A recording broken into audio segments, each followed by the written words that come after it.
What's up, everybody? Welcome back to Chair Force Stories. I'm comedian Chris Allen. Thank y'all so much for watching the last episode. I basically just covered like why I joined the military, and I kind of left off right before I went to basic training. So I will pick back up there. So after I let my parents know I'm signed up, I think I mentioned I'm in the debt program, the delay entry program. We didn't really do much. I know some people's programs, they were doing PT, doing mob recruiting runs, going to schools, doing all types of stuff. Yeah, but for me, my guy was like, I don't want to fuck this up. This kid wants to go in. I'm not making him do a whole lot of anything. So I kind of went in pretty blind. Um, but Sergeant Gagnon, he was a cool guy. So I get my ship date, and it is time for me to head out to basic training in San Angelo, Texas, at Lackland Air Force Base. I want to say at the time, I don't think I'd ever been to Texas. I know I had been to Arizona to visit my aunt one summer, but never been to Texas that I can think of. No, absolutely not. Never been to Texas. So I'm nervous. I'm scared, of course, and I have about 2, 3 months before I have to leave. So I'm working every day. I'm excited. I can tell people I'm doing something. Um, so yeah, the summer ends. Everybody goes off to college. I'm working, and boom, December hits right before Christmas. It's time for your boy to ship out.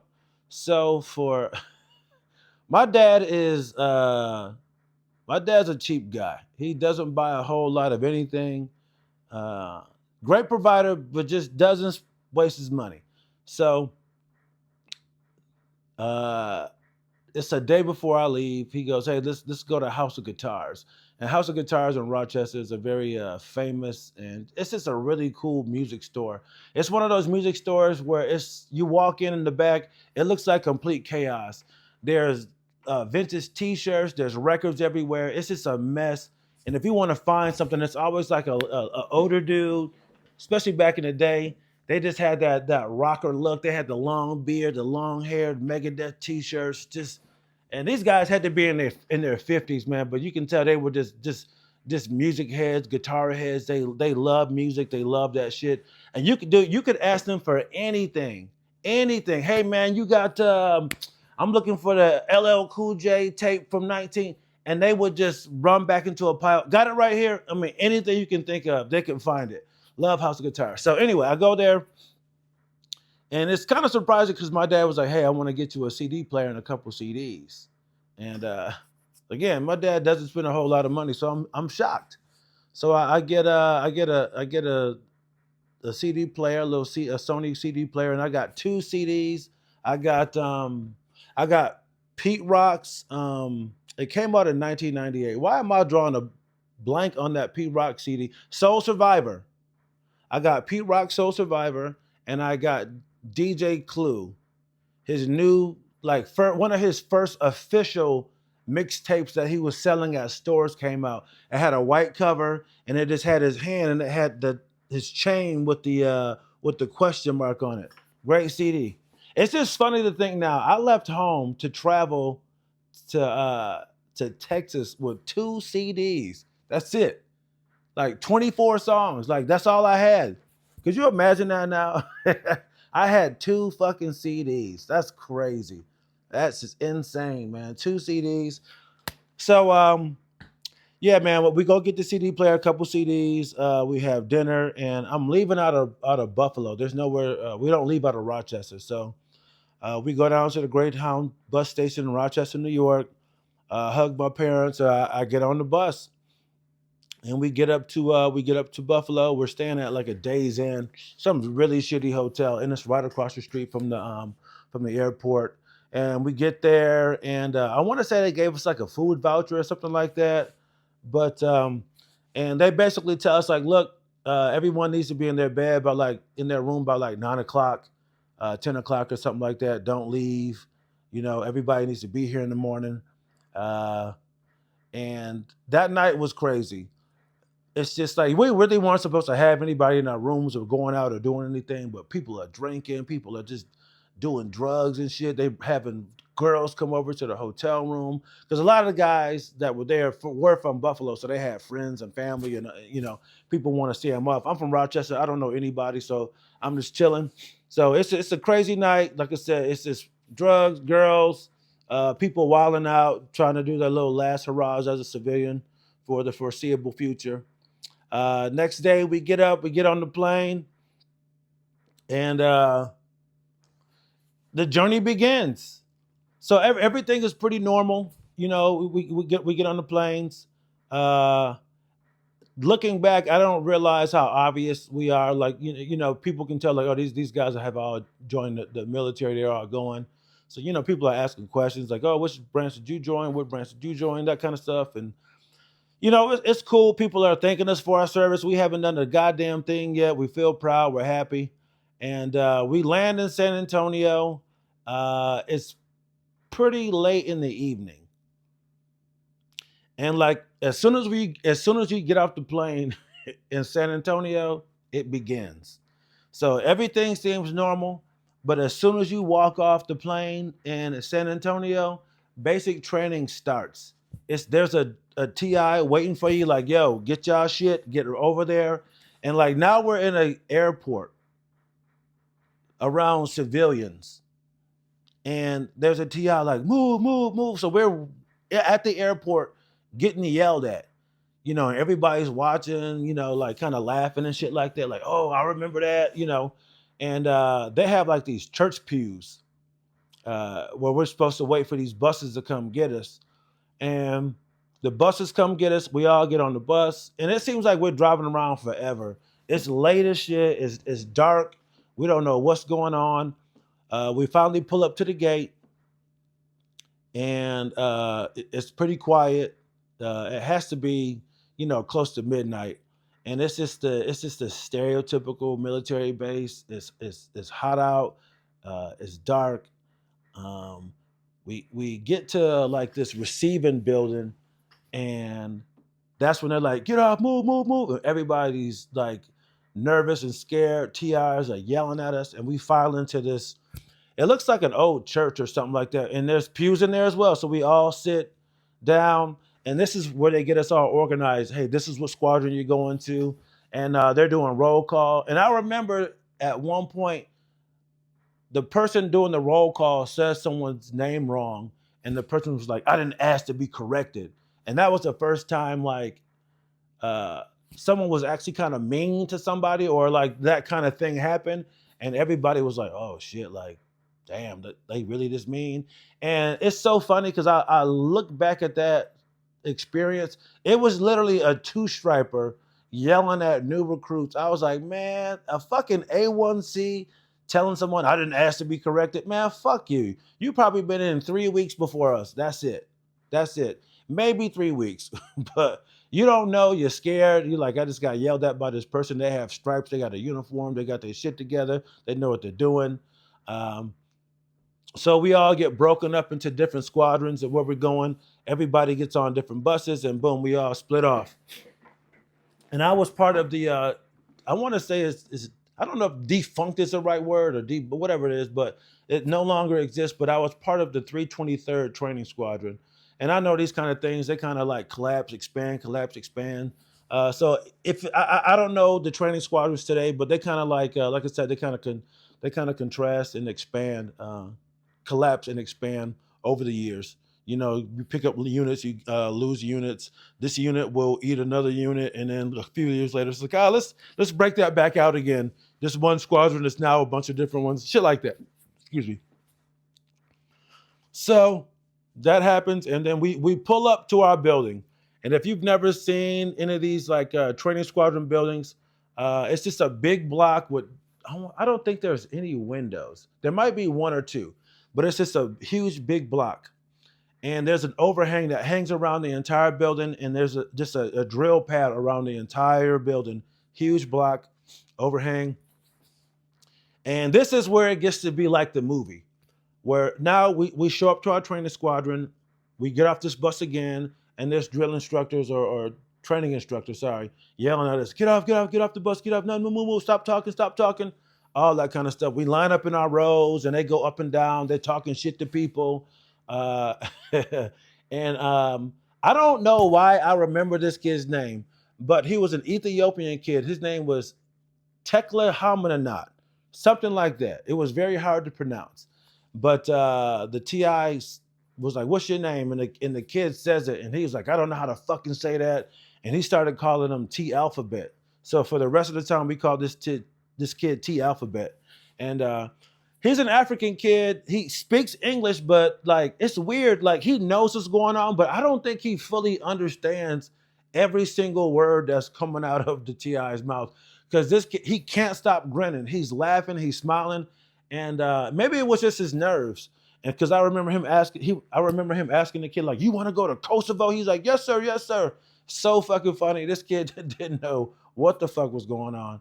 Oddly enough, years later, I ended up running into him at a club in Korea, and it was so funny because he seemed like such a foreigner in our military. I was just like, yo, why would this guy join the U.S. military? We also had a Russian guy in our flight, which was very fucking weird to me. Like, why are these foreigners joining our military? Again, I'm young, I'm ignorant, I don't know a whole lot. I don't know shit about this kind of stuff. So everything is new to me. I've never met a Russian person. I don't think I've ever met an Ethiopian person. I met my first Filipino when I got the basic training. Sherwin Bermudez, super cool fucking dude. I'll never forget him either. Um, so we get off the bus, they're yelling at everybody, and they get us broken up into our flights, into our elements. Elements are the lines that you see in a formation, and they make us all run upstairs to the dorms. And it looks exactly like you think it does. You know, it looks like a regular school kind of stairwell. Smells like every stairwell you ever been in school. Kind of like that kind of dust with the paint and the cleaning supplies. Yeah, if you've been to a public school, you know the smell of a school stairwell. And we get up there, and it's just rows of beds, and it has the lockers, and it's got all of our stuff already set up. There's a thing called a BMTM2, and it's basically like a thick manual that has everything you need to know about the military. It has history, it has rank structure, it has like the responsibilities and duties of every rank. Like I said, some Air Force history. Um, there's things that they're going to be testing us on, like Air Force programs, this stuff to get you acclimated. What we're going to be doing for PT. I want to say it even broke down each week what we were going to be doing in basic and what we were going to be learning. So we got that. There was like a fake leather like a messenger bag pouch. It didn't have a strap on it. It was just a big pouch, and you put the BMTM2 in there. You had your Lackland laser, which was a flashlight that had a safety cone on it. You had to keep that on you at all times, and you also had a canteen and a web belt. I'm trying to think if there was anything else they gave us. No, canteen and web, yeah, canteen, web belt, your Lackland laser, your BMTM2, and that little carrying case thing. And you had to have that at all times. And if you were not doing anything, you needed to have your face in that BMTM2 book at all times, or you were gonna get fucked with because they were gonna be like, "Oh, you know everything in the BMTM2," and they would just start quizzing you. And if you didn't know it, they would pull a 341 from you, and it's just a little military form. They only use it in basic training, in tech school, and it's basically like a discrepancy report. And I think you had to carry three of them, and you would write your name, rank, and your squadron on it. And if you got caught fucking around or just doing something wrong, they would give me a 341, and they would write down, "Hey, I saw your dumb airman. He was being stupid. I saw him. His shoes weren't laced. Yeah, his laces weren't tucked in. Um, he was talking when you weren't supposed to. Anything. It doesn't matter. You could be doing everything right, and they would still pull one from you. They would also pull one if you did something good, if you did something right, if you were exceptional at something, they would pull a 341 and give you a good one. That was very, very rare that you got a good 341. So yeah, we had 341s and all that shit. So man, this shit is so funny. Just talking about it. So And I remember telling myself, like, yo, I'm not gonna get yelled at. I'm not gonna get yelled at. I'm gonna make it through without getting yelled at. So we get up to the dorms, and they make everybody just stand at a bed. And I'm in the first bay. I want to say I'm like 4 or 5 beds in. I'm standing there. We all lined up. Our TI is just walking up and down the middle aisle. I mean, it's just like what you see on TV. He's got the big fucking hat. He's got his hands behind his back, you know, just telling you exactly what's gonna happen, what's not gonna happen, who he is, how you ain't shit, and you're his now, and how your girlfriend is probably fucking somebody at this moment, and yeah, and everyone was right. Everyone that was in the military that I talked to before, they say once you get there, one of the first things you think is just like, why the fuck did I do this? And that's exactly what I thought. I was like, yo, why did I do this? All my friends are at college, they getting drunk, they doing this shit, and like, what am I doing? And yeah, they start to teach you all that shit. Your wall locker, where everything goes. You had a security drawer, what goes in there, what doesn't go in there, all that shit. So they tell us to get down on the ground. I mean, this dumb shit. So we have the security. We have a wall locker. It has a long locker for you to hang your clothes up. Then it's got a couple of smaller drawers. They tell you to get down on the drawer, down on your knees to the security drawer, and there's a lock on the security drawer. And this is how they just try to humiliate you. They want you down on your knees. They don't want you to just pick the lock up and put the lanyard around your neck. No, you got to get down on your knees and put the lanyard around your neck and then undo the lock. And I had never messed with a lock like this. So like everybody is done. I'm down on my knees. I'm trying to get my locker undone and I'm stuck down there. And like right off the bat, they just jump on me. Hurry up, you fucking idiot. You can't unlock it. I didn't know what I was doing. I had no idea how to get this lock unlocked.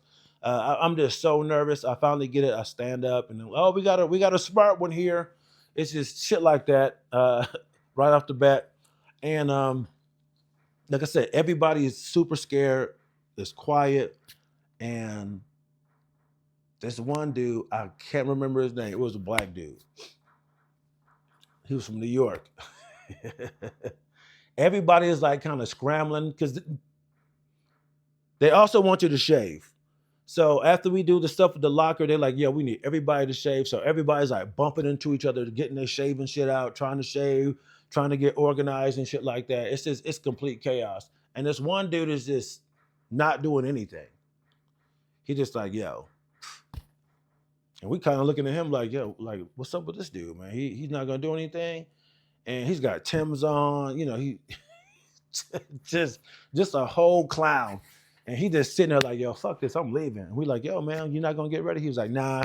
He was like, I'm about to go. He was like, this ain't for me. He's like, I fucked up. He's like, yeah, I'm just gonna have my mom come get me.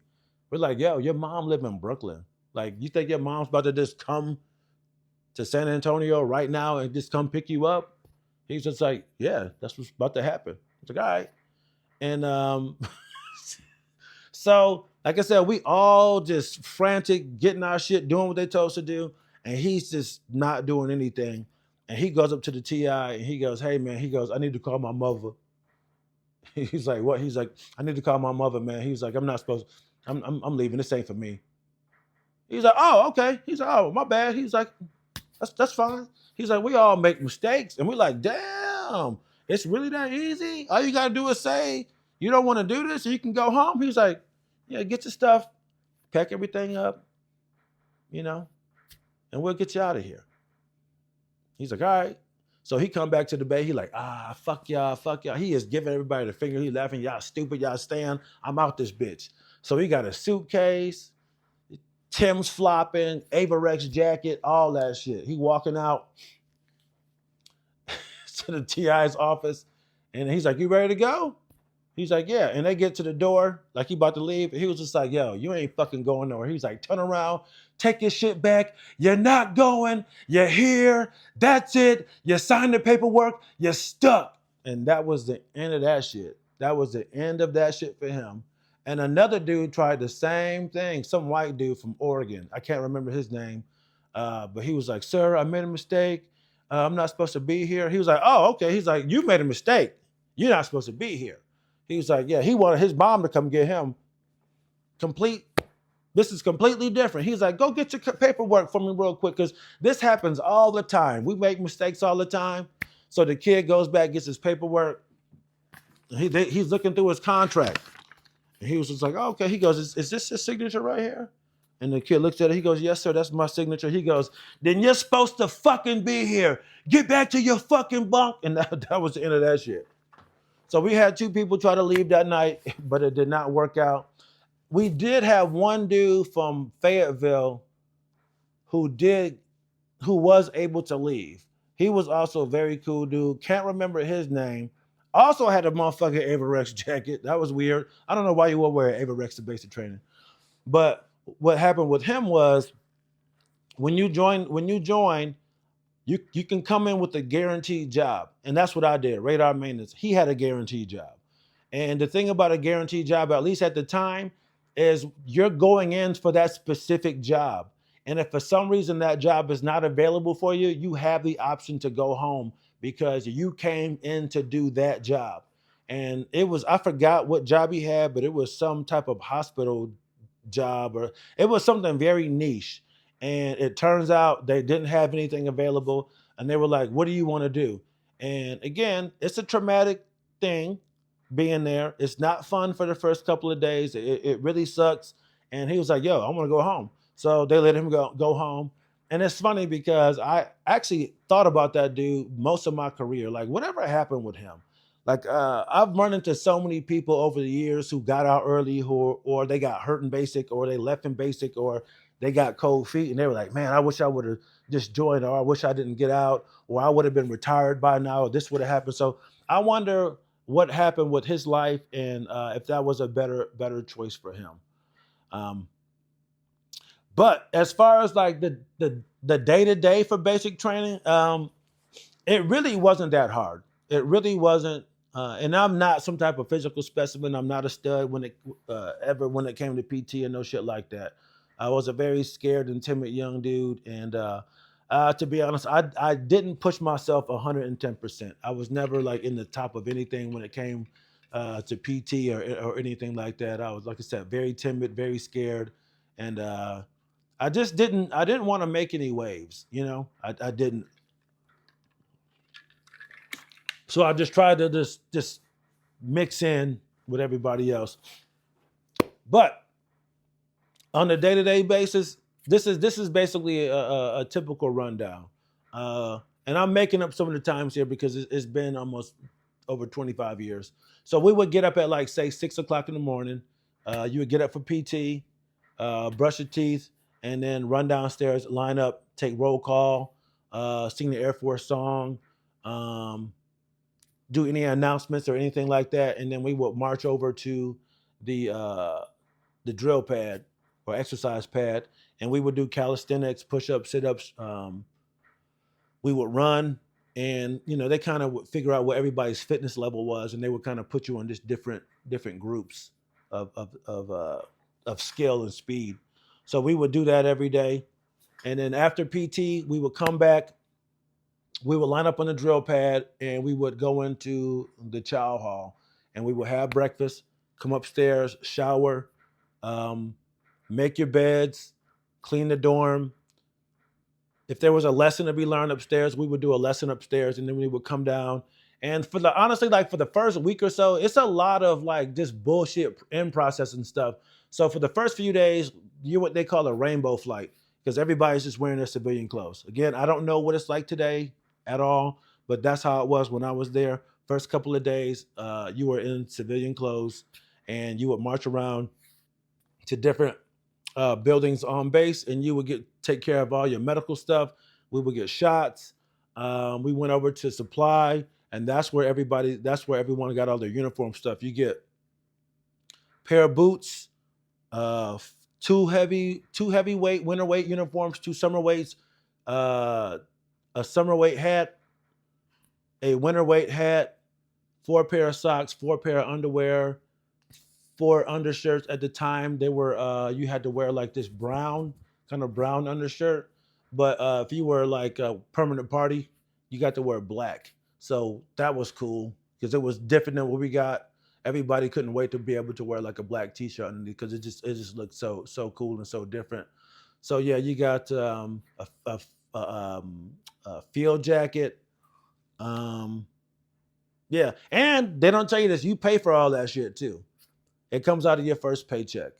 So yeah, you get 4 uniforms, boots, hats, socks, and then another day we go and we get fitted for blues, and that's a lot more involved. Everybody has to get measured, so you get 2 pair of pants, uh, no 4 pair of pants, 2 long sleeve, 2 short sleeve. You get the jacket, you get the lightweight jacket, you get the trench coat and a flight cap, and you get shoes, and you get a couple pair of socks.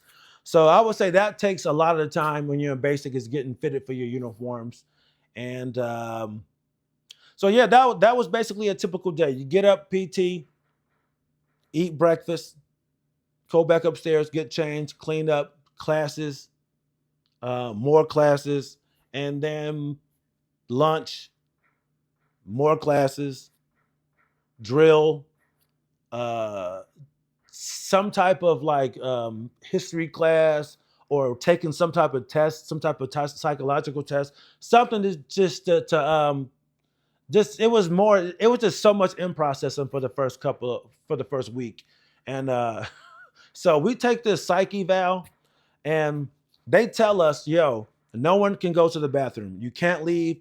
Either you got to go now. If you don't go now, you're not gonna get to go. So of course, once that we reach that time limit, or we get to that point where no one can go, all of a sudden everybody has to go to the fucking bathroom, and they're like, "Look, you can't go." So everybody is like rushing through this test to try to get to the bathroom. Even when you're done, you still can't go. Once you're done, you got to go back out to the drill pad and stand at parade rest until everybody is done.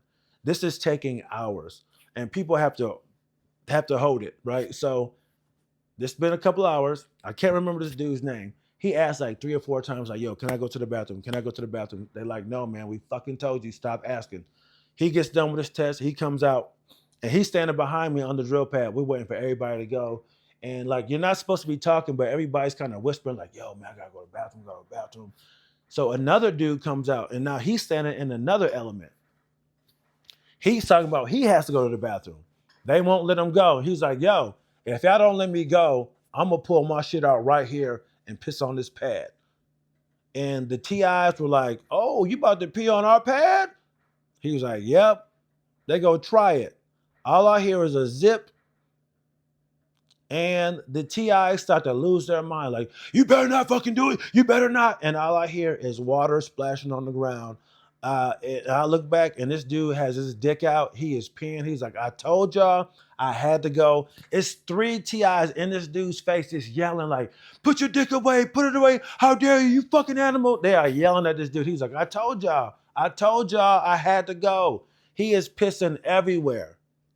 And then the dude behind me is like, "Sir, sir, sir, sir." And they're like, "What do you want? What do you want?" He goes, "Hey, man." He goes, "Hearing him pee made me pee, and I peed on myself." And like, I turn around to look, and this grown man pissed himself. I get yelled at for turning around. They're yelling at him for peeing on himself. They're yelling at him for peeing, just pulling his dick out. And in basic training, your TI is not just your TI. Like all the other little flights and stuff, they have their own TIs, but like they all like yelling at everybody. So when they hear the TIs going off on this dude for pissing, they all come over there. So it's like 6 or 7 TIs just yelling at these dudes for pissing themselves, man. And they literally had to get a bucket and a big scrub brush, and they're on their hands and knees scrubbing the entire pad down because they pissed on it. I mean, just shit like that would just happen, man. Just people just doing dumb shit, people being scared. Um, yeah, it was we had some good times. We had some fun times, man. There were a few characters in our flights. Um, this it was just a lot. Let me see. I'll tell you this, because everything had a procedure, and I'll end it on this. I mentioned going to the chow hall. You just don't walk into a chow hall. There was a whole process to that, and we had what they call a chow runner. Oh, let me back up a little bit. So once you get into a dorm, my fault, y'all. I'm new at this. I'm trying to get better at telling stories. I have some notes here, but I'm trying not to go with my notes. So when it comes to dorm life, there's jobs for everybody to do in the dorm. Everybody's gonna pull security at night, or I think in the Army and the Marines they call it fire watch, but we just call it door guard. Someone has to be up at all times in the dorm. So at night you would pull like a 1 or 2 hour security door security detail, and you basically just stood there at the door, and you didn't let anybody in. You make sure nobody left, and you kind of walked around a little bit just to make sure everybody was okay. But for the most part, it was pretty easy. The only thing you had to worry about was any unauthorized entries, and there was a paper on the door, on the wall next to the door, that let you know who all the NCOs were, officers in the squadron, who was allowed and who was not allowed in your dorm room. And as long as you didn't break any of those rules, you were good to go. As long as that person was on the list, they were good to go. You had to let them in. So, and there was a procedure to that. When they came to the door, you had to say a certain thing. They had to present their ID, and you had to go. And I remember this guy's name. You have to look at the ID and point to it and say, Master Sergeant Garvin, and look at the list and go down the list, and you will find his name. Master Sergeant Garvin, authorized, and you would open the door and let them in. But you had to make sure you physically checked, and they had to see it. And if they didn't, you would get what they call recycled. And recycled is when they kick you out of your current flight and they put you in another one that is beneath you behind you in time. And for us, we got there the week before Christmas, so there was no one behind us. So if we got washed back or recycled, you had to go back 2 weeks. And you would get recycled for like failing PT tests, failing inspections, just not getting it, not conforming to the standards. And that was a goal for mine, to not get recycled. And I did not. I did my 6 weeks and I got up out of there. Um, I remember there being a really, really attractive girl there, and she had been there for like 12 weeks. And that was the first time I realized, like, yo, these guys are just really shitty. And they basically kept this woman there for that long because she was that good looking. She wasn't fucking up anything. They just didn't want her to leave. Isn't that crazy? I can't remember her name, but I remember thinking like, God damn, this chick is fine. I was like, I get it, but this is wrong. She ended up passing, but man, that was crazy to keep somebody there almost twice as long just because you thought you might be able to hit it. This is wild, man. They really picked on her for being good looking. Oh, phone call. Yeah, once you get to the dorm and you get settled in, that first night, they let you make a quick phone call, and they give you the address and all that kind of stuff. So everybody will run down to the pad, and they had another I forgot what they called it. It was like a little not a rec, but it was like a rec pad or something like that. They had a few vending machines and pay phones out there, and you better not touch them fucking vending machines. But they had them out there. I think they had them out there just to see what you were gonna do. So everybody ran out to the payphone. They let you make a quick phone call, and I think it had to be 2 minutes. Like my mom was trying to ask questions. I'm like, look, I don't have time. This is the address, and you just give me your address, what squadron you in, and all that kind of stuff.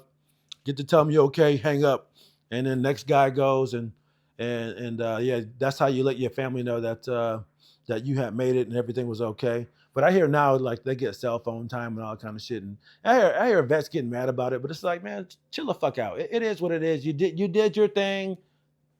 Why does everybody else have to do it how we did it? Times have changed. We haven't been there in 20 fucking years. So stop thinking you're better or shit's way easier now because you had to. It's just it is what it is. Everybody has their experience, and it is what it is. And I don't know, but. Yeah, so like I said, jobs. They had latrine queen. They would ask, who thinks they're royalty? And of course, you got dickheads. I'm a king. Cool. You're latrine queen. Now you get to clean the toilets. So they had latrine queen. They had sweepers. They had brass. I was on stairwell. Stairwell was the best because when it was time to do a GI party, that's a GI party is when you clean up because we cleaned up every single night, and on Sundays we did like a big clean too. Um, so it was cool to do stairwell because you got to leave the dorm while the TI was in there yelling at everybody else for not doing their shit right. I was out there with my dude sweeping the stairwell. I had the little hand brush, you had a big one, and that's all we would do was just sweep the stairwell all the way from top to bottom. And actually, no, we were on the second floor, so we had from our door all the way down to the main entrance, and you had to get everything. You had to get the poles, you had to go behind the stairwell, get all the dust, because we're up and down the stairs all day doing PT, so there's just a lot of dust and sand and shit in there, and they go through and they check, you know. So that was cool to to get out of the dorm for maybe 10, 15 minutes. But if a TI walked in the stairwell, we all had to pop up at attention, stand to the side and yell, instructor in the stairwell. And they would take their sweet time and they would, look you up and down. They would bump you and shit, just being dickheads.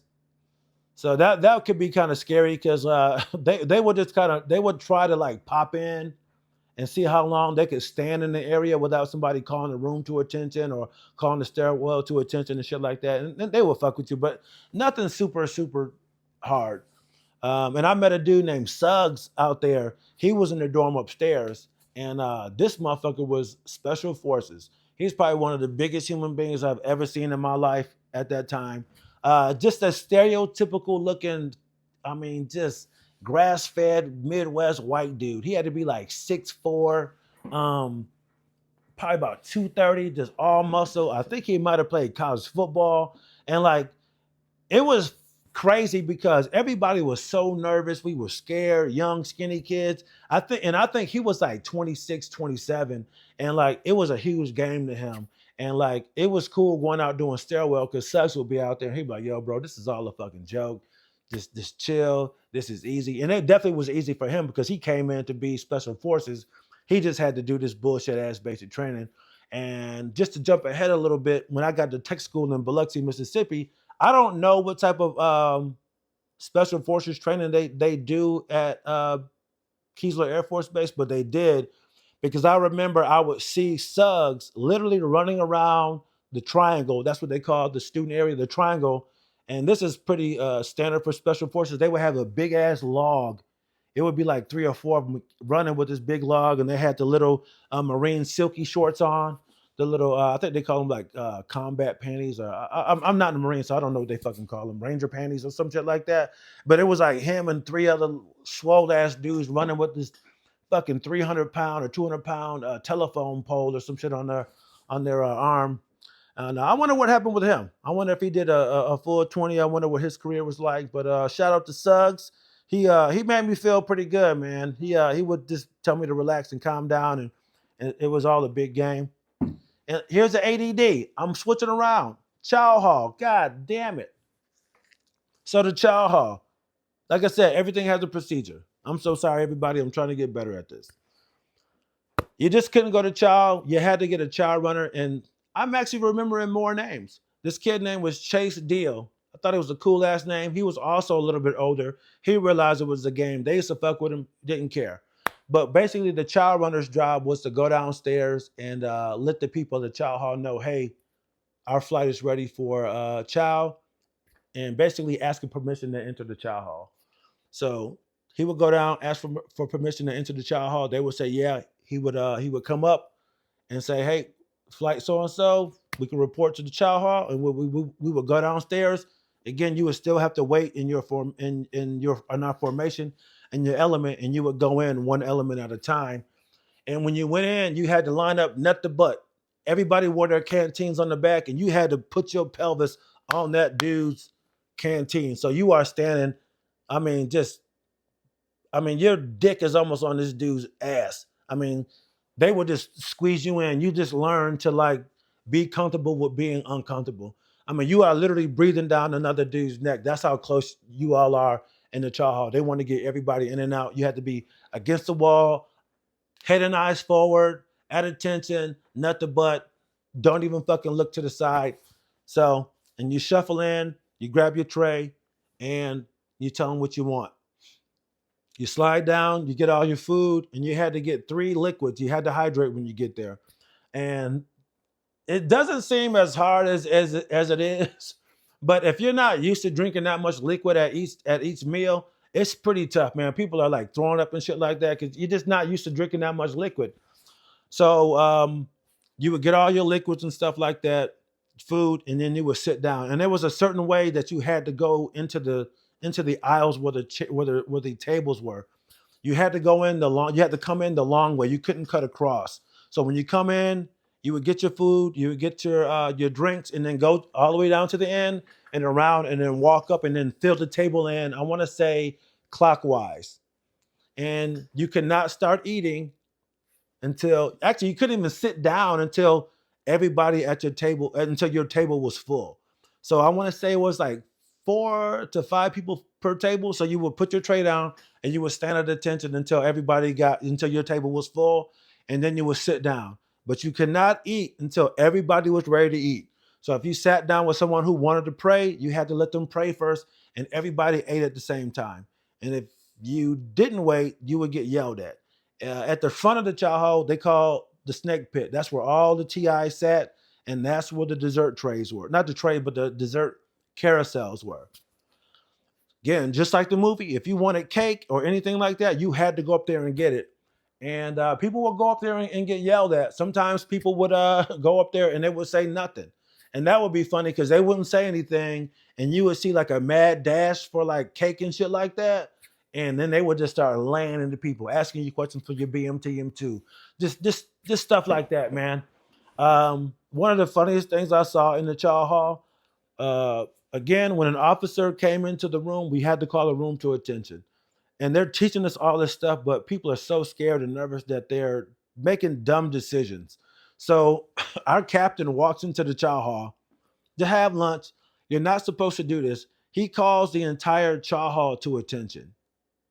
So when you come to attention, you're supposed to lock up, put your hands to your side. So guess what happens? There are people with their trays walking to their table. They're like, chow hall, room 10 hut. Dozens of people at that time drop their tray to stand at attention. So now you have, probably 30, 40 plates of food, liquid, all on the ground. Shit's broken. It's disgusting. And it was so funny, but not funny at the same time. They laid into this dude. You fucking idiot. Why would you call the chow hall to attention? And then everybody, why would you drop your tray? Now you got to clean this shit up. The chow hall's a mess. Everybody's getting yelled at. So it was just shit like that all the time, man. You're just so discombobulated and you're flustered. You're scared. You don't want to get yelled at. Yeah, man. So that's kind of like that's some of the basic training stuff, but there's definitely a lot more that went on in basic training that I can go into. But this video is getting kind of long. So yeah, I'll cut this one and I'll do a little bit more about basic training. I got a couple stories about some things that happened later on, like once we kind of got comfortable and we got familiar and we kind of got into a routine. And as that happens, as you get better, as you get into a routine, as you further yourself along your basic training, your TI is there less and less. Like when you first get there, they stay there with you guys. They're walking you through everything. And by the end of 6 weeks, they're like, yo, I'm leaving at noon. So I need y'all to get to whatever y'all need to do today. Have dinner, lights out at 9. And that was basically it. After the first like 4 or 5 weeks, man, you're kind of on your own. You get a dorm chief, you get element leaders and stuff like that. So you're kind of policing yourselves. You figure everything out, and the TI can kind of sit back and watch you guys operate. But yeah. So if you have any questions about basic training, again, I'm so sorry about being all over the place. I'm trying to get better at storytelling. This is part of the reason why I'm doing this, is learning how to tell stories. All right, so I'll catch y'all in the next one. Peace. Don't forget to like and subscribe. If you have any questions, ask in the comments. Hit me up. All right.